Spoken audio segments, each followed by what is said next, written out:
Hey, this is Lara with Usborne Books and More, and I'm just going to quickly walk you through creating a wish list for a customer.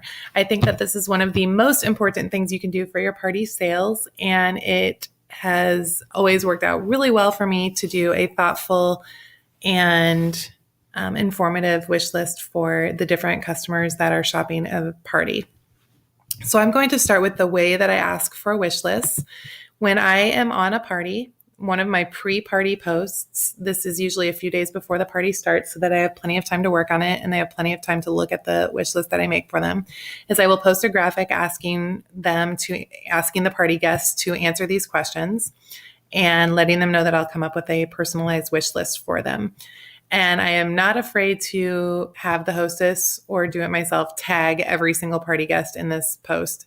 I rarely do it, or for any other post. I never tag people in other posts, but this is such an important post that I have gone and tagged everybody if I don't see a lot of response to this post, just because it is so important. And I just let them know, like, hey, you don't want to miss out on this post if you're interested in getting a personalized wish list. I'm not pushy about it or anything like that. It's just a FYI, don't miss out on this post.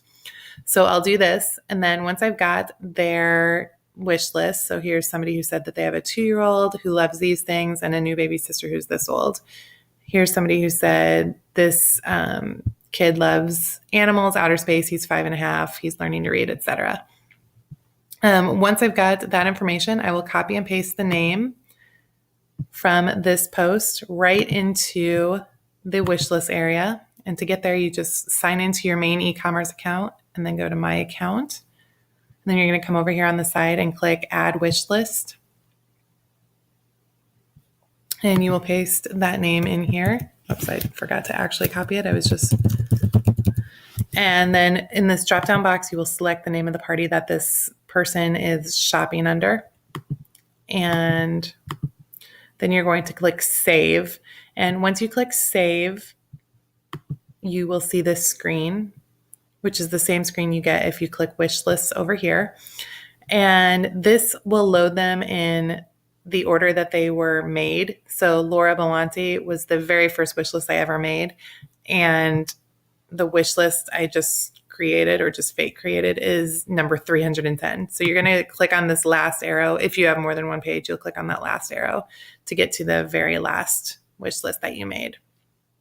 Now, I'm actually going to go ahead and create that fake wish list for that person so you can see it. So from start to finish.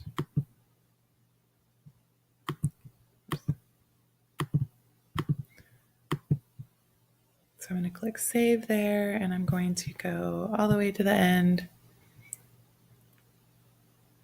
And you'll see it here. If I click Edit, this is where I can edit the name and the party that it's associated with. If I click Edit Book Details, this is where I add the books for the person. Now, this kid, if we remember, was 5.5, loves animals, outer space, and science, starting kindergarten, learning to read. So it's a super easy wish list to make. We have tons of animal books for his age, tons of outer space books, tons of science books, great books for learning to read. This is a very easy one to make. If you ever get a wish list and you are just totally stuck on what to offer, I'll give you a couple of resources where you can check. But the first way that you are going to start, I would recommend, is just take one of these keywords and click and search for it in the search bar. There's animals. So this kid loves animals. So I'm just going to type animals into the search bar and see what comes up. Now, obviously, all of these are not going to be age appropriate. So that is a bit of a learning curve to kind of know which books are age appropriate. I've been doing this long enough that I know Animal Noises is a board book that has like 5 pages and has one animal word sound per page. It is not a book that a 5-year-old hears, and you can actually see it. This is not a book that a 5-year-old is going to appreciate. If you click on specifications for most books, you're going to see an age range. These are generally pretty accurate. There are some books that I don't agree with. I think that Usborne is saying either it's too young or too old than what it really should be recommended for. But it's a good place to start, especially when you don't have a huge inventory of your own and you haven't seen most of these books in person yet. So that is a good place to start. So as you kind of go through and you see books that you think might be appealing to that age range, you can click on it and check the specifications for it. So here's one that's 6 years and up. That kid was 5.5. And I also know just from my own experience that I would probably recommend this starting at like age 4. Even my 3-year-old does fine with it. So this is definitely one I would add to their wish list. So you can do that by clicking the star next to the name of it on this search page, or you can click on the actual name of it if you're checking the specifications, and then click add to wish list. And then once you've added a book to the wish list, you'll see down here, it will say your wish list URL for sharing. Now, when you are sharing this wish list with a customer, this is the link that you are going to give them. You cannot give them this link up here. That will not work. You have to give them the link down here. So you can just right click on it or copy and paste it by selecting it and doing Control C, or right clicking on it and do copy. And then you can paste it when you're sharing it with the customer. You can see here how I do it is once I'm done with the wish list, I reply to their comment and I say, hey, person's name, like this comment when you've seen it, come back and tell me a few of your favorites. Here's your wish list. And I copied and pasted it. And then I give them just a quick little blurb about why I picked some of the books that I did.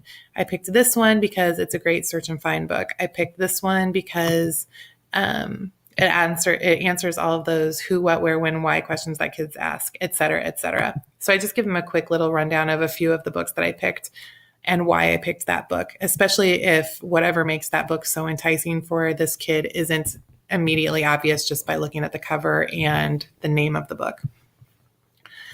So once you've added your first book, you can go just click the back button and you can keep adding books. Again, we were looking at animals. You can see we're still on the animal search. So I can just go through and either from my knowledge or from what I've learned by clicking on specification, add books that I think would be appropriate for a 5.5-year-old who likes animals. The next thing he liked was space. So we're going to do the same thing. We're just going to click space or type space into the search bar and get a list of the space books that we have. And again, if you're not familiar with the book, you can just click on specifications to get a general age range, which is a good place to start, like I said. If you have questions about any of these books or your customer has questions about any of these books that you can't answer, a great way to get that information is to go right into YouTube and take the name of the book. So let's say I was looking at Look Inside Space and I wanted to know more about it, or my customer or hostess wanted to know more about it. I'd do Look Inside Space and I'd come to YouTube and I would type in Usborne Look Inside Space. And then this is a great way to get a little peek inside this book. You'll see lots of